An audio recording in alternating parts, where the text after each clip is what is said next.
Hi, everyone. Mike White here. Welcome to this week's vlog post. Well, here we are. We finally got the first of what I consider to be many rate cuts by the Fed.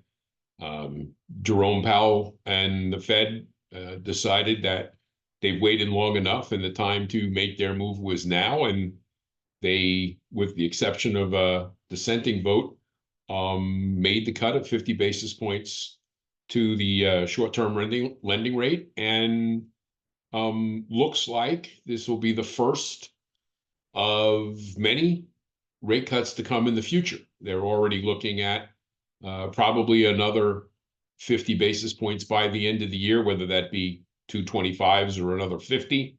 I'm happy to see the 50 basis points cut. I wish, to be honest with you, they would have, started these cuts at the last meeting and maybe gone 25 and 25 and kind of measured it out a little bit. But the reality of it is, to me, it's pretty late in the process. They could have started this sooner. And unfortunately, because they're given such terrible information from the BLS, they really had their hands tied because what they use to measure the economy and everything, the numbers are flawed and they have been for quite some time. And maybe that gets resolved into the future under the next Fed chairman. But either way, the Fed's going to keep moving until it gets to a more neutral position. And if that's the case, we can expect a series of cuts well into next year and potentially beyond next year to get out of a restrictive policy and into the neutral zone. So the first step you want to keep your eye on, to be honest with you, to watch mortgage rates. And again, mortgage rates, long-term rates, what the Fed deals with, the short-term rates.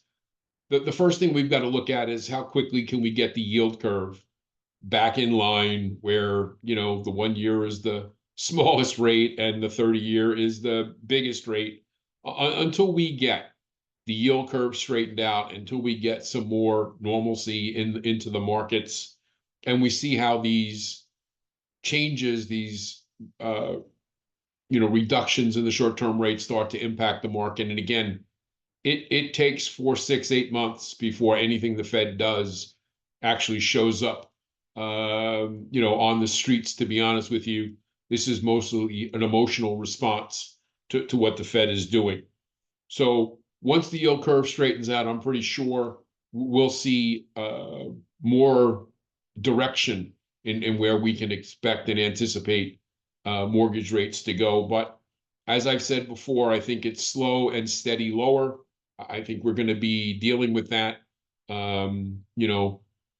6 months or a year, with the caveat of, hey, we've got presidential election in the next few months, next couple of months. And I think it's kind of, interesting because, I'm not 100% sure, but there was a time where the Fed would refrain from playing in the rate market, either raising rates or lowering rates within, in an election year. And clearly, I think Mr. Powell didn't want to be leaving his job as Fed chair with the, United States economy plunging into a deep recession. So I think, they waited, they pulled the trigger. I don't know how much political impact it's going to have, but for a country, it is the first step, which will be many, at least in my opinion. Good news is mortgage applications for both purchases and refinances are doing better. Well, although we do take some, or I take some concern with the fact that about half those applications were refinances.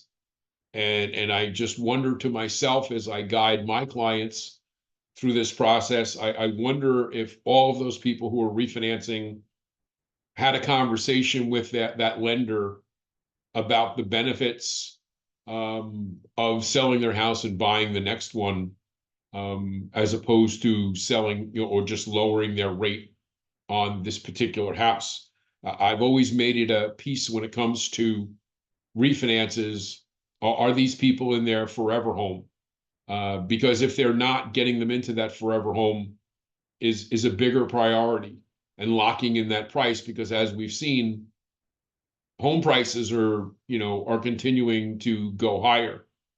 They're not screaming higher like they were, but all the talk of potential housing bubble and all this stuff has been completely dismissed, as even on both parties realizing that there is a housing shortage.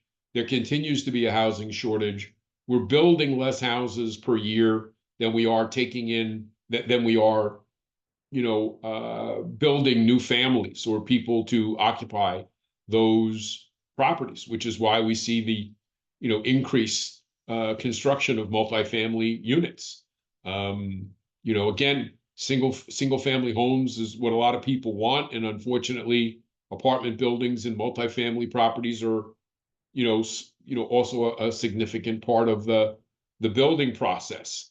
And until that works through, we're not going to see any significant decline in home prices. And in fact, lower interest rates are going to create more demand, which is only going to drive higher prices. And God forbid anybody entertains a first-time home buyer tax credit or gift or whatever.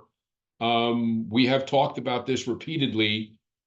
A first-time home buyer tax credit or gift or whatever is the worst thing you can do for the first-time home buyer, because all it does is raise the prices for the person in the process who can afford it the least.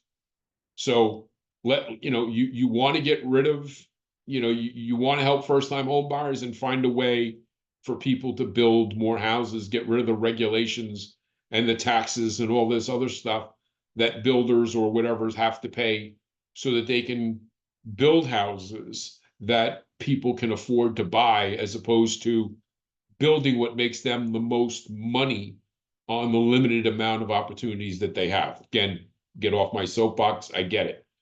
But we've got to talk to people. Refinancing is very real. And if people are in their forever home, I'm all for refinancing them, for sure. Lowering their monthly payments for the same thing is great.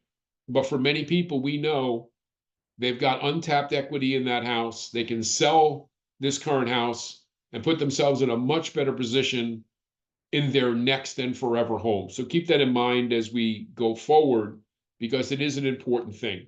Obviously, we've got initial and continuing jobless claims today, which could be a market mover. And so that can be something that is, something to keep an eye on.